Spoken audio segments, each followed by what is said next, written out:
number 3. So today I'm going to be explaining the different types of properties that you find on the market. Now the reason why I'm doing this video is because I sometimes have buyers who are not sure of what they really want. So I'm hoping that with this vlog I can get the message across and give you a clearer idea of the property that you wish to purchase. We will be going through the different types of properties: apartments, maisonettes, penthouses, terraced houses, townhouses, houses of character, villas and bungalows. So the first type of property we're going to be discussing are apartments. Now apartments are one of the most common found on the property market. Apartments can be found in blocks of 6, 8, 10, 12 and sometimes even more. You will find them located on the first floor, second floor and third floor most of the time. But we also have some which are found at ground floor level.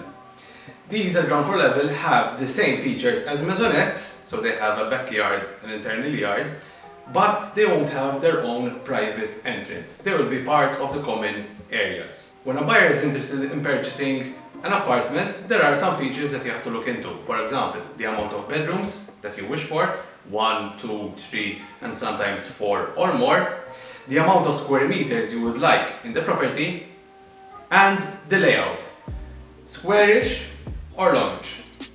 The second type we're going to look at are maisonettes. Now we have different types of maisonettes, but they all have one thing in common.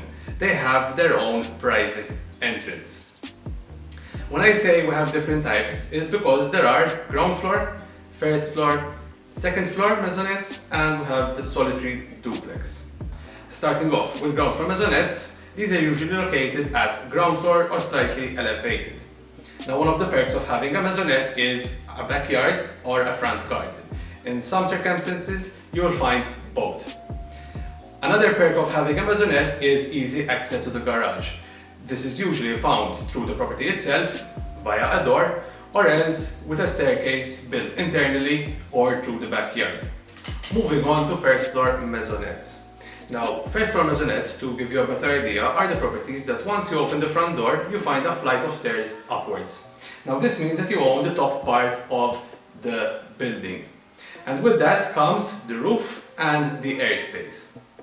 Now owning the airspace gives you the potential of building further floors. 1 floor, 2 floors, it depends on the height limitation given of the property's location. A floor higher than the first floor is the second floor maisonette, still owning its own private entrance, but instead of having 1 flight of stairs, you'd have 2 flights of stairs. So, being that it is at the top, the second floor maisonette also has the roof, but the roof will be split between the second floor maisonette and the first floor maisonette. The last type of maisonette that we have is a solitary duplex maisonette. Now this from the outside might look like a terraced house, but in reality it has different features. Solitary because it is on its own, duplex because it has 2 floors, and it is a maisonette because as soon as you open the front door, you find a flight of stairs. Now heading up that flight of stairs, one will find the kitchen, living, dining area, accompanied by a bathroom or 2. And on the second floor, you will find the bedrooms, again accompanied by the bathrooms and en-suites. Over that floor is the washroom. Now these properties usually have the ownership of airspace, so in the future there is the potential for further development. Now going back to why this is a maisonette and why it has the flight of stairs upwards is usually because it has a street level garage. Most of the time it is a full basement, meaning that you'll have the garage as big as the length of the property and the width. The third type of property on our list are penthouses. And penthouses are found on the top floor of developments. Now these are my personal favorite. Penthouses come with perks. And some of these perks are owning a front terrace and a back terrace, and in some cases the ownership of the roof and the airspace. Now the roof and the airspace are debatable, depending on the agreement made by the developer and the purchaser. If the purchaser owns the airspace and the roof, one can install a roof garden or a pool, depending on the structure.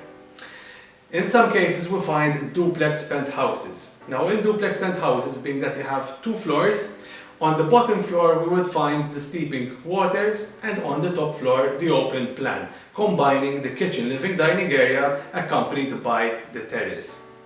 We now move on to terraced houses, and terraced houses can be considered as modern houses. When someone is looking to buy a terraced house, you are probably looking for all the features that you could in a property. Terraced houses generally own the following: a backyard, a front garden, an internal yard, the roof, the airspace, 2 floors, the privacy on your own, a well, you name it, they have it. Different from the solitary duplex maisonette, as soon as you walk into a terraced house, as soon as you open the main door, you would find an open plan and the staircase either on the left or on the right of the building. Now, all terraced houses have different layouts, but what we generally find are a formal living dining area, a bathroom, and the kitchen living dining area accompanying the backyard or the garden. So that is what you find on the ground floor. At the first floor are the sleeping quarters. You would find 2, 3 or 4 bedrooms and the staircase up to the roof. Now, owning a terraced house gives you the potential of further development down the line, where if you apply the planning authority, you could get permits to drop down the house and build a block of apartments. We now move on to townhouses. And townhouses are an older style type of house. They usually have 50 plus years on them.